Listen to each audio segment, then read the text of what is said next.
Hi viewers, welcome to food spot kitchen. இன்றைக்கி நம்ம சூப்பரான ஒரு ஐட்டம் தான் பண்ண போகிறோம். இட்லி பொடி எல்லாருக்குமே ரொம்ப பிடிக்கும். இட்லி பொடிங்கிறது இப்போ குறிப்பாக பார்த்திங்கன்னா பேச்சுலர்ஸ்க்கு இது ரொம்பவே யூஸ்ஃபுல்லாக இருக்கும். ஏன்னு கேட்டிங்கன்னா அவங்க தனியாக சட்னி அந்த மாதிரிலாம் அரைச்சி அவங்களால சாப்பிட முடியாது. ஸோ நம்ம பாட்டுக்கு ஏதோ இட்லி தோசையை ஊற்றினோமா இட்லி பொடி வச்சு சாப்பிட்டோமான்ட்டு போயிட்டே இருக்கலாம். ஸோ அவங்களுக்கு ரொம்ப யூஸ்ஃபுல். இப்போ நம்ம இட்லி பொடி எப்படி செய்கிறது, அதுக்கு என்னென்ன பொருள் தேவை அப்படிங்கிறத நம்ம பார்க்கலாம். வாங்க வீடியோக்குள்ளே போகலாம். கடலைப்பருப்பு 400 கிராம் எடுத்துக்கோங்க.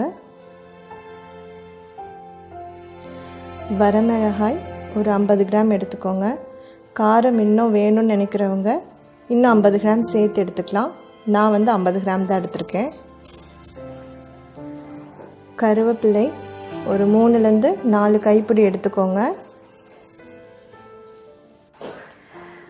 உளுந்து ஒரு 3 கைப்பிடி எடுத்திருக்கேன்.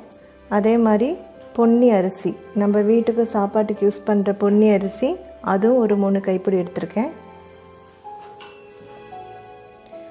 அடுத்ததாக ருசிக்கு ஏற்ற மாதிரி உப்பு ஒரு 2 ஸ்பூன் நான் எடுத்திருக்கேன். அதே மாதிரி பெருங்காயம் ஒரு 1/4 ஸ்பூன் எடுத்திருக்கேன். இப்போ நான் உங்களுக்கு சொன்ன பொருள் எல்லாத்தையுமே கொஞ்சம் கொஞ்சமாக போட்டு வறுத்து எடுக்க போகிறேன். 1 by 1 போடணும், மொத்தமாக எல்லாமே போட்டு வறுத்து எடுக்காதீங்க. ஸோ இப்போ நான் கடாய் வச்சு கொஞ்சம் ஹீட் பண்ணிட்டேன். அதில் ஒரு 1/2 டீஸ்பூன் எண்ணெய் ஊற்றிக்கோங்க. சமையல் எண்ணெய் ஊற்றிட்டு ஃபஸ்ட்டு நான் வரமிளகாய் சொன்னேன் இல்லைங்களா 50 கிராம், இதை போட்டு வறுத்துக்கலாம்.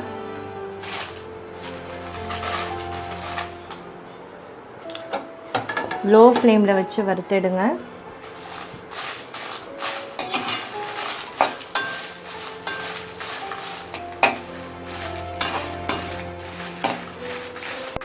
பாருங்கள், மிளகா நல்லா வறுத்துட்டேன். நல்லா கலர் சேஞ்ச் ஆகிருக்கு பாருங்கள். இப்போ நம்ம இதை எடுத்துடலாம். ஒரு பிளேட்டில் ட்ரான்ஸ்ஃபர் பண்ணிக்கிறேன். இப்போ நம்ம அடுத்து கடலைப்பருப்பு வறுத்துக்கலாம். அதுக்கு நான் ஒரு 1/2 டீஸ்பூன் ஆயில் ஊற்றிக்கிறேன். இப்போ ஊற்றியாச்சு. இப்போ கடலைப்பருப்பை நம்ம வறுத்து எடுத்துக்கலாம்.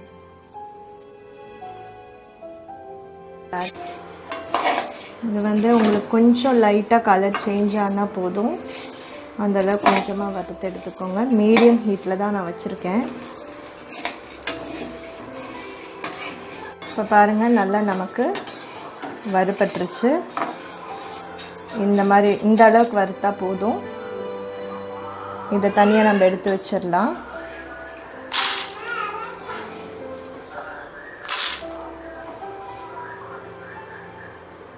அடுத்ததாக கருவேப்பிலை 3லேருந்து 4 கைப்பிடி சொன்னடியா, இதை வறுத்துக்கோங்க. இதுக்கு நம்ம எண்ணெய் விட்டுக்கணும்னு அவசியம் இல்லை, வெறும் சட்டிலேயே நம்ம வறுத்துக்கலாம். இந்த நல்லா அலம்பி வச்சுருக்கேன். இதை கொஞ்சம் அப்படியே லைட்டாக வறுத்துக்கோங்க. மொறுமொறுப்பு தன்மை கொடுக்கும் இல்லைங்களா, அது வரைக்கும் வறுத்துக்கோங்க. பாருங்கள், இப்போ இதுவும் நல்லா நமக்கு வறுபட்டுருச்சு. நல்லா மொறுமொறுன்னு சத்தம் கேட்குது பாருங்கள். இந்த மாதிரி சத்தம் கேட்கணும். இதையும் நம்ம எடுத்து வச்சிடலாம்.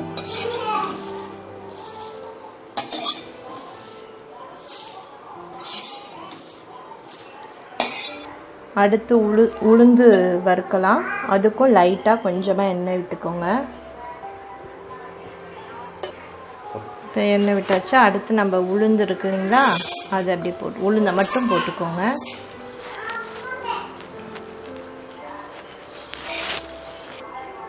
உளுந்தும் பார்த்திங்கன்னா அதே மாதிரி லைட்டாக கலர் சேஞ்ச் ஆகணும்.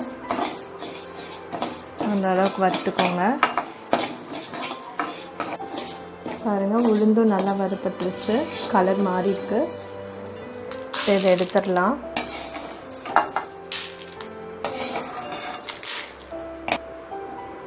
இப்போ அடுத்ததாக லாஸ்ட்டாக நம்ம அரிசி வறுக்கணும். அதுக்கும் லைட்டாக ரொம்ப கம்மியாக எண்ணெய் ஊற்றிக்கோங்க, ரொம்ப தேவையில்லை. ஊற்றிட்டு நம்ம 3 கைப்பிடி அரிசி எடுத்து வச்சுருந்தோம் இல்லைங்களா, அதை இதில் ஆட் பண்ணிக்கோங்க. ஆட் பண்ணி இதுவும் லைட்டாக கலர் சேஞ்ச் ஆகிற வரைக்கும் வறுத்து எடுத்துக்கோங்க. பாருங்கள், நமக்கு அரிசியும் நல்லா வறுபட்டுருச்சு, கலர் சேஞ்ச் ஆகிருக்கு பாருங்கள். இந்த அளவுக்கு வறுத்தா போதும். அவ்வளோதான், நம்ம அடுப்பை ஆஃப் பண்ணிடலாம். இப்போ நான் எல்லாமே வறுத்து வச்சுருக்கேன் பாருங்கள். இப்போ இதை நம்ம மிக்ஸி ஜாரில் போட்டு அடிச்சுக்கலாம். ரொம்ப நைஸாக அடிக்கணும்னு அவசியம் கிடையாது. அதாவது நம்ம மாவெல்லாம் அடித்தோன்னா சலிப்போம் பார்த்தீங்களா, அந்த மாதிரிலாம் அது தேவையில்லை. நல்லா போட்டு அடிச்சிட்டா போதும். ஏன்னா கொஞ்சம் நம்ம எண்ணெய் ஊற்றி சாப்பிடும்போது கொரன்னு இருந்தால் தான் நல்லாயிருக்கும். அதனால் நான் இப்போ மிக்சியில் போட்டு அடிச்சுட்டு வந்து உங்களுக்கு காட்டுறேன். அடிக்கும்போது இதில் பெருங்காயமும் உப்பும் நான் சொல்லியிருந்தேன் இல்லைங்களா, இதையும் நம்ம சேர்த்து போட்டு ஒன்றா அடிச்சுக்கலாம். அதுக்கப்புறம் உப்பு நமக்கு பத்தலைனா கூட நம்ம ஆட் பண்ணிக்கலாம், ஒன்றும் பிரச்சனை இல்லை.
பாருங்கள், பொடி நல்லா அரைஞ்சிருக்கு.